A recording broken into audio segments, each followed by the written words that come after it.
สวัสดีท่านผู้ชมกลับมาพบกับรายการ Time to Say สำหรับหัวข้อที่เราอยากจะนำเสนอในวันนี้ก็คือเกี่ยวข้องกับอัตราการเติบโตของเศรษฐกิจของลาวในต้นปี 2025 เนื่องใน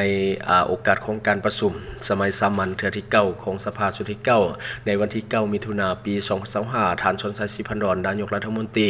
ได้รายงานความคืบหน้าจัดตั้งปฏิบัติเวียกงานจุดซุ้มแผนพัฒนาเศรษฐกิจสังคมแห่งชาติและระยะ 3-4 เดือนและก็คาดคะเน6 เดือนต้นปี 2025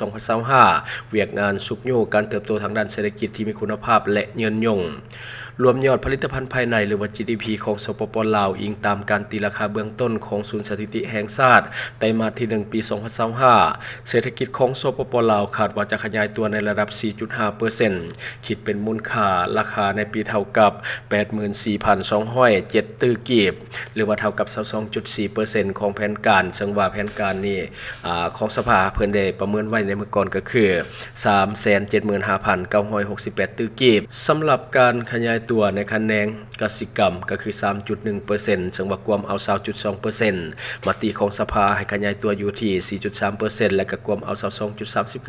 22.39% คะแนนอุตสาหกรรมจะมีการขยายตัวอยู่ที่ 4.7% และก็กวมเอา 30.9% มติของสภาขยายตัวอยู่ที่ 4.3% กวมเอา 30.36% คะแนนบริการขยายตัวอยู่ที่ 4.7% กวมเอา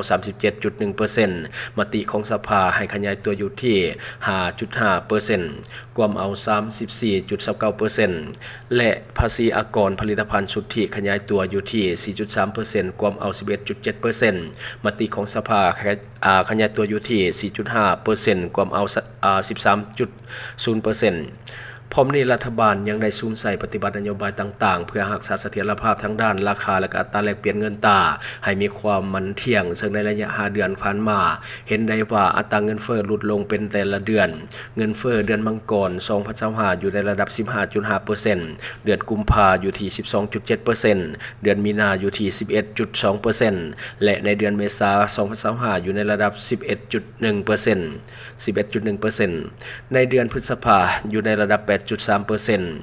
สั่งรวมแล้วอัตราเงินเฟ้อเฉลี่ย5 เดือนต้นปีอยู่ในระดับ 11.76% ลดลงถ้าเทียบใส่กับระยะเดียวกันของปี 2024ซึ่งอยู่ในระดับ 24.77% คาดว่าหมดปีนี้อัตราเงินเฟ้อจะอยู่ในระดับ1ตัวเลขตามคาดหมายที่ทางสภารับรองเอาอันนี้ก็คือข้อมูลที่ได้มาจากการประชุมในสภาก็คือ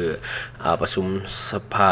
สมัยสามัญเทื่อที่ 9 ของสภาชุดที่ 9 ในวันที่ 9 เดือนมิถุนายน2025อันนี้ก็คืออัตราการเติบโตทางด้านเศรษฐกิจของเราก็จะอยู่ที่ 4.5% สำหรับต้นปี 2025อันนี้ยังบ่ทันได้หมดปีเทื่ออันนี้ก็คือข้อมูลที่เก็บมาเล่าสู่ท่านผู้ชมได้รับฟังนํกันหวังว่าท่านจะได้รับสาระดีๆสำหรับท่านที่ว่าเบิ่งรายการเฮาอยู่คิดเห็นจะได้กับสิ่งที่ว่าเรานำเสนอไปก็อย่าลืมฝากไว้ภายใต้คอมเมนต์ของเฮาและข้าพเจ้าจะเข้าไปอ่านด้วยตนเองและก็ขอฝากสำหรับท่านใดที่ว่าเบิ่งรายการเฮาก็คือถ้าคิดว่ารายการของเฮามีสาระหรือว่ามีประโยชน์อยากส่งเสริมอยากซัพพอร์ตอยากให้กำลังใจทีมงานของพวกเฮาก็อย่าลืมกดติดตามช่องเพราะว่าการกดติดตามช่องถือเป็นช่องทางเดียวแท้ๆที่จะเฮ็ดให้ทีมงานของเฮามีรายได้และก็มีกำลังใจในการผลิตคอนเทนต์ดีๆแบบนี้ให้ท่านได้ชมเรื่อยๆอย่าลืมให้กำลังใจทีมงานของพวกเฮาโดยการกดติดตามช่องขอขอบใจบริษัทเพชรสุขมิไซเจริญทรัพย์จำกัดผู้เดียวบริการก่อสร้างครบวงจรหับสำรวจพื้นที่ก่อสร้างและให้คำปรึกษาโครงการหับออกแบบโครงการต่างๆทั้งแบบ 2D และ 3D การบริการคิดไล่และการประเมินโครงการก่อสร้างหับเป็นที่ปรึกษาโครงการก่อสร้างต่างๆสำหรับท่านใดที่สนใจอยากใช้บริการกับบริษัทเพชรสุขมิไซเจริญทรัพย์จำกัดผู้เดียวสามารถติดต่อที่เบอร์ 02055662255 หรือ 02077776451 หรือท่านจะเข้าไปเบิ่งผลงานที่ผ่านมาของบริษัทพวกเฮาได้ที่แฟนเพจบริษัท PSMC จำกัด